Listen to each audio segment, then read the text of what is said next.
Pemirsa, Anda kembali di Newsline. Di hari Selasa adalah harinya bagi pemirsa setia Newsline menebar kebaikan. Dalam segmen Gerakan Kebaikan hari ini, kami ajak Anda turut membantu saudara-saudara kita yang membutuhkan tempat beribadah, yaitu sebuah gereja di Nias yang tak kunjung selesai dibangun.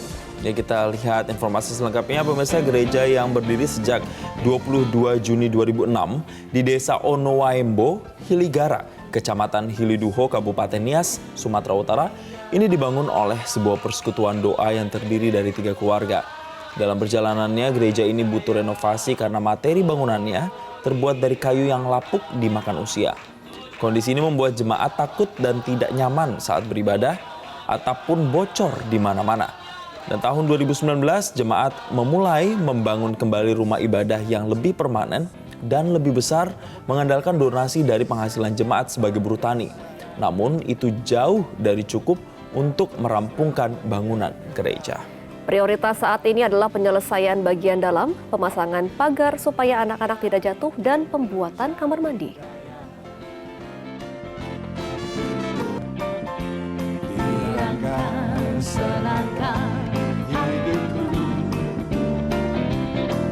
Tepuk tangan yang keras.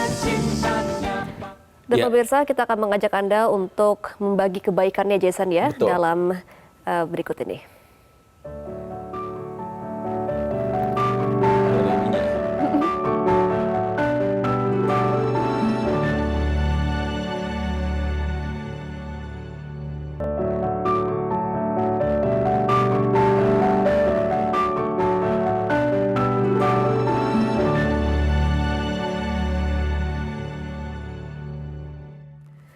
Dan untuk mengetahui bagaimana perkembangan pembangunan gereja GKSI Bukit Karmel, kita sudah terhubung dengan Feriaman Lauli sebagai penggagas penggalangan dana pembangunan gereja. Ya, kita langsung sapa. Selamat siang, Pak Ferry. Selamat siang Pak Jensen dan Mbak Gema. Selamat siang. Selamat siang, terima kasih telah bergabung Pak Ferry. Tadi kami sudah membacakan informasi gereja di sana ini masih dalam tahap pembangunan karena memang kalau kita lihat di sana jemaatnya sangat membutuhkan tempat yang lebih layak. Saat ini progresnya sudah seperti apa Pak Ferry?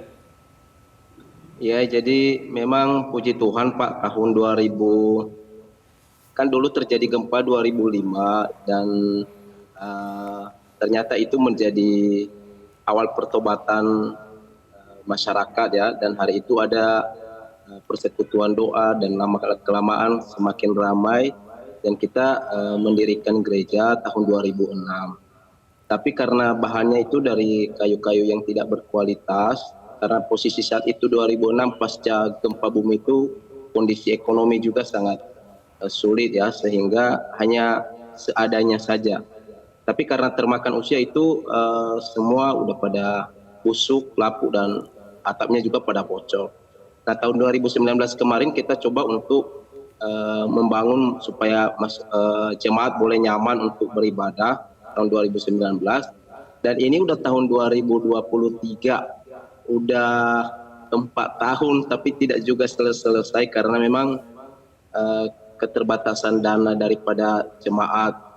Kita sudah berbagai cara untuk mengumpulkan dana dengan mungkin janji iman jemaat, kemudian membuat aksi dana bazar, tetapi memang belum bisa juga mencukupi. Nah, saat ini memang sudah dibangun gedungnya, kita lihat tadi udah berdiri, tapi sebenarnya itu kalau kita lihat tadi sepintas, itu dinding-dindingnya aja masih belum diplester. Itu yang kita harapkan kemarin, yang penting bisa diatapin aja dulu, bisa diatapin. Nah, ini posisi di dalam hal itu masih memang masih apa adanya aja, dan kita berharap dengan ada uluran tangan dari saudara-saudara semua tanah air boleh membantu kami untuk menyelesaikan ini. Yang prioritas saat ini sih ya untuk halaman depan, kemudian pagar, supaya kan itu kan tadi tinggi ya tebingnya, anak-anak jangan jatuh di bawah, kemudian gudang, kamar mandi, dan finishing bagian dalam. Nah, memang kita membutuhkan uang sekitar 200 juta. Itu pintu utamanya juga belum dipasang, masih kayu lapuk itu karena belum ada dana. Begitu Pak Jensen dan Gema. Ya, Pak Ferry, waktu pembangunan awal-awal 4 tahun yang lalu, dari mana saja dana yang sudah terkumpul, Pak? Awalnya dari janji iman para jemaat, kemudian hari itu kita bikin bazar, Pak. Kita bikin makanan, lalu kita jual di kota. Kemudian contoh kalau lagi musim buah-buahan, musim durian, kita bikin dodol kerjasama, lalu kita jualin. Tadi kan ada foto tadi pas itu lagi jual dodol itu sama orang-orang yang ada di kota. Kemudian kalau ada pesanan di luar kita kirim. Dan lebih banyak gotong royong, Bu. Setiap minggu wajib gotong royong untuk menghemat biaya kayak angkat batu, mengisi apa segala macam. Memang ada juga sih yang dikasih-kasih para jemaah lah yang mungkin kadang-kadang yang simpatisan datang. Mereka ini tadi foto mau aksi dana kita, Bu. Tapi sampai sekarang itu belum cukupi juga karena memang rata-rata buruh tani karet ya, penyadap karet. Nah, harga karet sekarang itu kan cuma 6.000 sekilo. Jadi memang perekonomian masyarakat sangat susah. Baik, artinya memang mengandalkan uluran tangan jemaat begitu sebagian besar untuk bisa membangun gereja ini. Tapi sebenarnya Pak, targetnya berapa sih dana yang dibutuhkan untuk bisa membangun gereja sampai dengan keadaan yang layak, Pak? Kalau dari awal dengan posisi bangunan sekarang itu ya mungkin habis mungkin sampai 700 juta, tapi kan sudah sebagian besar kan udah selesai, tinggal penataan ini halaman di luar, kemudian finishing di dalam, plester dinding, bikin kamar mandi, bikin pintu. Ya mungkin 200 jutaan lah, Pak. Tapi nanti kan kita coba usaha lagi. Kalau ini Pak kelarnya baru selesai sekitar 400 juta kalau kita finishing, makanya itu lebih. Ya, kami mendengar tadi sekitar kurang lebih totalnya 700 juta, tapi memang sudah ada yang dilakukan perbaikan. Jadi sisanya kurang lebih sisa 200 jutaan lagi begitu ya Pak untuk bisa membangun gereja ini sampai dengan layak begitu. Ada koordinasi dengan pemerintah daerah setempat begitu misalnya Pak?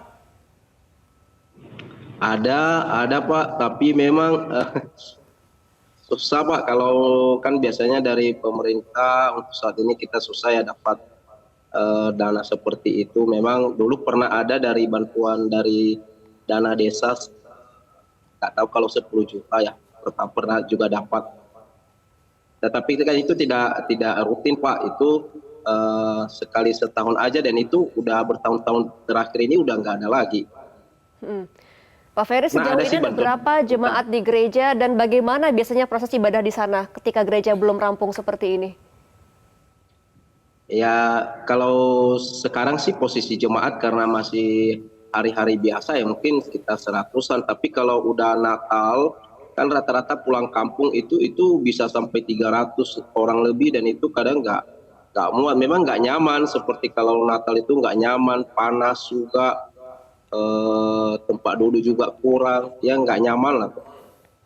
Memang jadi selain ingin mewujudkan kenyamanan tapi juga keamanan itu sendiri bagi jemaat untuk bisa berkegiatan dan beribadah di sana itu yang juga menjadi kunci utama dan masih terus diupayakan. Kita doakan semoga banyak tangan-tangan baik di luar sana yang tergerak hatinya untuk bisa membantu jemaat agar rumah ibadah di sana bisa segera terbangun. Sekali lagi terima kasih atas informasinya Pak Ferry Aman Lauli, penggagas penggalangan dana pembangunan gereja di sana telah bergabung bersama kami di Newsline.